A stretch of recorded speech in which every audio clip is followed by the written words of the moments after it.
Olá, diretamente de Dois Córregos, interior de São Paulo, seja bem-vindo, bem-vinda! E antes do e-mail de hoje, dor de amor tem jeito, como sobreviver ao amor, suas reviravoltas e confusões sentimentais. Aqui a gente reflete sobre todas as questões sobre relacionamento, não só para quem está passando pelo término, mas como a gente pode e como a gente interpreta as questões de um relacionamento para que a gente possa viver bem um relacionamento. Aqui na descrição do vídeo tem algumas livrarias que vendem de forma online e, claro, nas grandes livrarias próximas a você, Dor de Amor tem jeito. E vamos então ao e-mail dela, que diz assim: Olá, André, adoro o seu canal no YouTube. Muito obrigado, viu?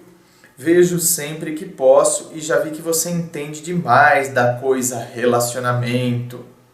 Então eu tenho uma história no mínimo intrigante e por isso estou sofrendo muito e gostaria de ajuda. Primeiramente, tenho 21 anos e pode achar estranho minha experiência. Pelo menos eu julgo ter sexual nessa idade. Ih, minha querida, olha, tem gente que com 21 anos e você julga que tem experiência sexual e eu achar estranho isso? Eu já vi, gente de 13 anos que tem uma experiência sexual já, né? Já recebi relatos aqui de pessoas que, porque com 8 anos, já lembro, fiquei de cara. Então, com 21 já tá, meu Deus do céu, não é? Praticando o Kama Sutra Decor. Vou falar sem pudor, para que possas entender o que se passa. Lendo o post sobre a Paola Oliveira, eu vi que alguma coisa dali pode ser o que eu passo. Então lá vai. Tá? Não sei o que é esse post, não sei nem quem é Paola Oliveira. Eu namorei um rapaz durante 8 meses. No começo foi tudo um mar de rosas, como sempre é. Foi pedir para os meus pais. Sim, mesmo não parecendo, eu sou a garota da casa e dos avós. E começamos a namorar. Detalhe, antes de namorarmos, eu e ele já éramos amigos há 2 anos. No segundo mês de namoro, eu tive minha primeira vez. Com ele, sim, com 20 anos eu ainda era virgem. E a nossa cumplicidade foi aumentando ainda mais. Ele fazia tudo por mim e chegou a mudar de cidade para levar nosso namoro adiante. E nós éramos felizes e vivíamos uma vida de casal. Eu ainda era um pouco inibida na cama, fazia o básico e ele parecia gostar. Viajamos para a cidade dele e ele fez questão de me levar para conhecer a família. Eu já conhecia a mãe dele há muito tempo, mas faltava o resto. A avó dele me amou de cara e a irmã menor dele também. Porém, um mês depois da volta da viagem, ele simplesmente terminou comigo. Meu chão caiu. Uma semana antes disso acontecer, eu percebi ele estranho. Eu não sabia por quê. Depois descobri que ele estava me traindo. Um dia depois dele terminar comigo, encontrei ele com outra e fiz o maior barraco. 2 dias depois, ele assumiu o namoro com ela. Cachorro sem vergonha, ordinário. Já estava levando uma relação em paralelo, né? Ai, que ódio! Sempre eu e ele tivemos uma vida sexual muito ativa. Ou seja, me parece que você está querendo dizer isso, que é como se você estivesse querendo dizer o seguinte: não havia motivo para ele procurar fora, né? Sabe, não tem aquelas frases de quem não dá assistência abre concorrência, ou seja, eu dava assistência para ele, eu dava tudo, né? Então, quer dizer, não tinha motivo para ele procurar fora. Aí é que tá. Por aí você vê que tem gente que realmente não tem motivo nenhum para a pessoa ir buscar fora. E vai. Né? Um mês depois do barraco, a gente voltou a se falar e começamos a ter um caso. Começou a ter um caso. Então agora você se tornou a amante do seu ex-namorado? Rolava muito sexo e começou a rolar de tudo nessa época. Eu virei a amante dele. Eu me submeti a isso. Toda vez que nos encontrávamos, ele ia com uma sede de mim. Uma sede de mim. Que eram 3 horas de sexo sem parar. Que delícia! Juro. E depois tinha todo aquele clichê de romantismo. Amor pra cá, neném pra ali, carinho e conversa. Até que a atual dele descobriu, e nesse tempo ele já tinha dito que ainda me amava. Quando ela descobriu, eu e ele nos afastamos, e eu sofrendo demais com tudo. Ele exibia a ela que não era nenhum sinal de beleza, risos. Até que depois de um mês voltamos a nos encontrar e mais sexo. As coisas passaram a esquentar, passaram a rolar de tudo entre 4 paredes e sempre no maior love. Só que uma hora ele estava bem comigo e na outra semana ele mudava. E ficamos nisso durante 1 ano. Meu Deus do céu, como que consegue, né? Ficar tanto tempo assim, enfim, traindo, sabe? Vivendo uma vida dupla. E aí você, por sua vez, se submetendo a tudo isso. Ai, sinceramente, olha, eu não vejo qualidade de vida nesse tipo de coisa, sabe? Pra mim, vida dupla já é horrível, né? Vida dupla em todos os sentidos, sabe? Então, a pessoa ter que ficar... É desgastante. É uma perda de energia tão grande. Porque quando a gente... Não é gente, por quê? Porque a pessoa vive pisando em ovos. Vive pisando em ovos. A pessoa que tem vida dupla... Por quê? Porque a hora que eu tô com a oficial, por exemplo, tem que ficar pensando se, né, a hora que quiser encontrar com a outra, o que vai falar, o que não vai fazer, contornando situações, fazendo isso, fazendo aquilo. Horrível. Vida dupla não só em relação a amante. Vida dupla quando a gente não é aquilo que a gente é. Então, por exemplo, uma pessoa que esconde, né, a sua própria homossexualidade, por exemplo, é uma pessoa que tem vida dupla. É uma pessoa que, né, em determinados lugares, ela vai lá e sai com alguém, sai com um cara, o cara, por exemplo, sai com outro cara, depois ele tem que fazer o papel de hétero, tem que, sabe? É um desperdício de energia gigantesco. Faz um discurso aqui, o outro... Ai, credo! Sabe? Olha, me dá até um negócio de ficar pensando nessas coisas. Então, por exemplo, pra mim, eu vejo como assim, um desgaste de energia e a gente perde qualidade de vida. Então, sem contar que, né, tá enganando. Por isso que eu digo, tá enganando a si mesmo, porque eu tô indo contra mim, vivendo situações assim que desnecessárias, né? Tô me enganando por quê? Porque, pô, o que eu quero pra mim, cara? Eu quero essa pessoa ou eu quero a outra?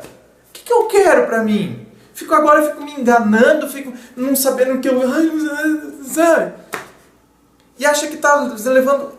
Capaz de achar que tá levando vantagem ainda. Nossa, eu saio com essa aqui, fico com a outra. Nossa, eu sou o cara, sou o fodão. Acha que tá levando vantagem ainda. Então tá, né? Jura que.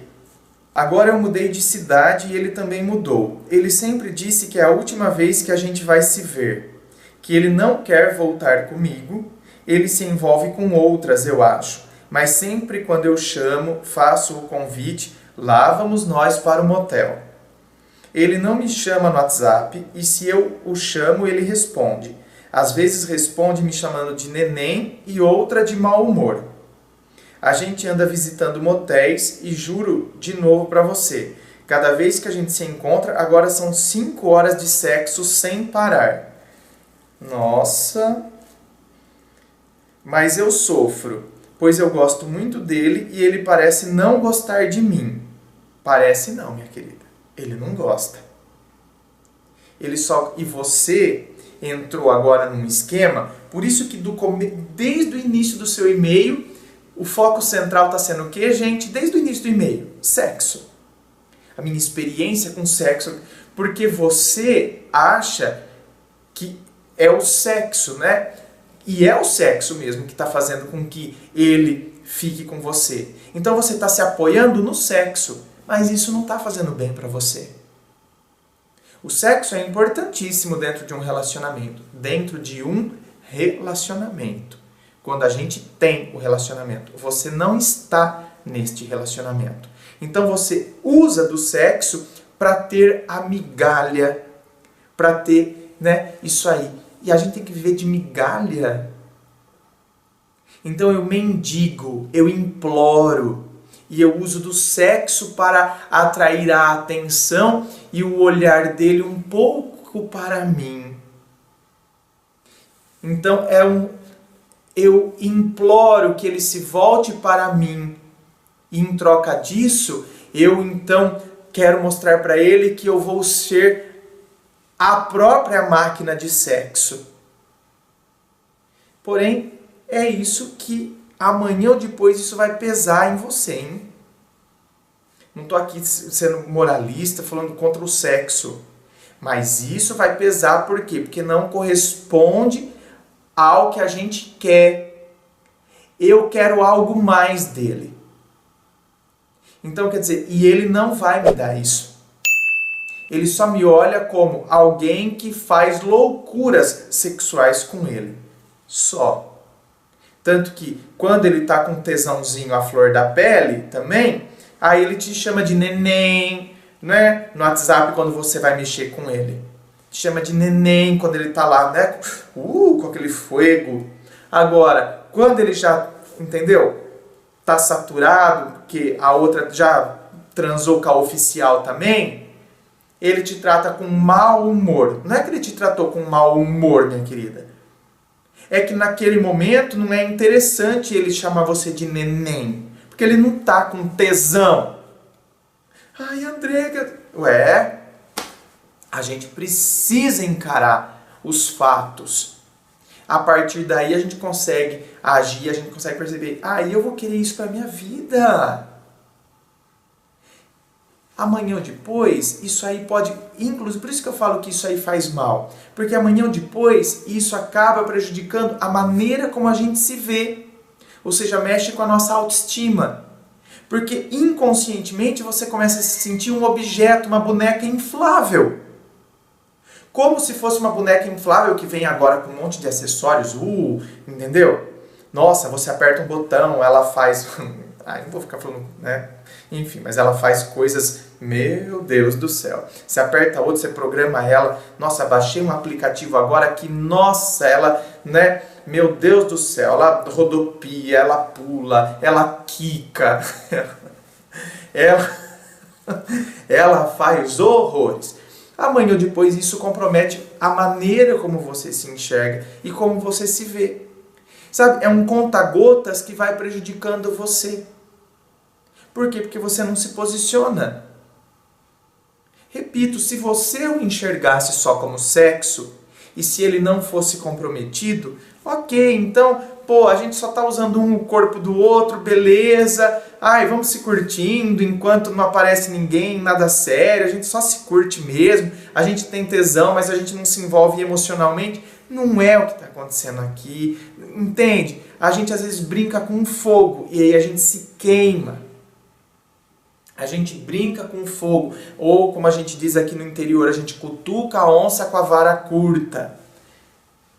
Aí, depois a gente se dá mal. Percebo que quando estamos no motel, ele vira outra pessoa. Ele me chama até de amor. Meu bem. Ué. Tá no motel com você?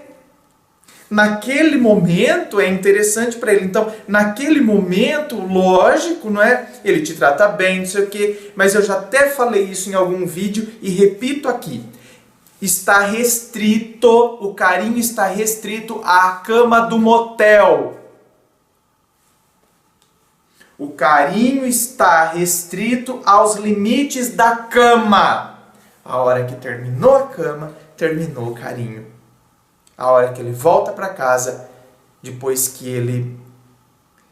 Eu não gosto de usar esses termos, mas tudo bem. Depois que ele gozou, aí ele volta para casa e ele não quer mais. Fala, nossa, mano, puta merda, eu não vou mais sair com ela. E é o que ele fala aqui, ó. Essa é a última vez que a gente saiu, não é o que ele estava falando aqui? Olha lá, ele sempre diz que é a última vez que a gente vai se ver.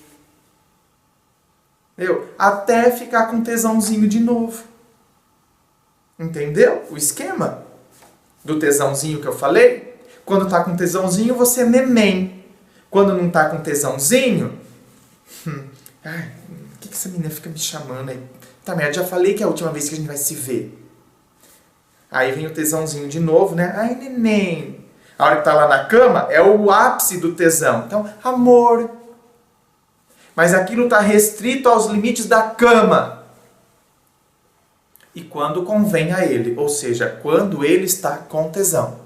É carinhoso, quando acaba o sexo, ele fica até planejando o futuro comigo. Eu não entendo. O que acontece? O que se passa na cabeça dele? Me ajude, estou sofrendo muito. Bom, então aqui eu levantei pistas, não tem como a gente falar, não é? O que se passa verdadeiramente na cabeça de alguém, mas aqui a gente levanta pistas a partir da análise dos relatos, a gente levanta pistas do que pode ser que esteja passando então na cabeça dele, né? E que de fato interesse real em você ele não tem, é só o sexo. Agora, e eu? Como que eu fico nisso tudo? Então não está na hora de eu me posicionar? Porque senão, gente, a gente acha que a gente vai segurar alguém com sexo e que a gente vai transformar o sentimento na pessoa a partir do sexo. Lê do engano, hein? Repito, o sexo é importante dentro de um relacionamento, dentro de uma relação. Agora, quando a gente usa ele para querer, então, trazer e que aquilo vire uma relação, olha, parece que está invertido o negócio. O sexo como consequência da relação é uma coisa. Agora, o sexo para se chegar numa relação é outra, hein? Sendo que a pessoa já deixou claro que não gosta, a gente nunca mais nem... é a última vez que a gente vai se ver. Então, como que ele pode falar que ele vai projetar futuro com você? Quando, na verdade, todas as vezes ele fica nessa, é a última vez que a gente vai se ver. Meu, para! A gente fica se enganando, a gente fica a gente vai se iludindo.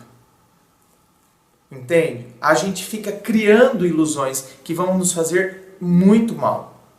Não nos libertam. As ilusões nos prendem, nos aprisionam.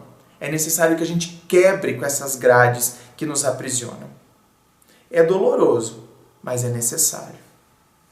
Inscreva-se, fico aqui aguardando a sua inscrição, me acompanhe nas redes sociais, dê um like no vídeo e aguardo você lá nas redes sociais, Instagram, Facebook, aguardo você lá. Muito obrigado, beijo no coração e, é claro, um forte abraço.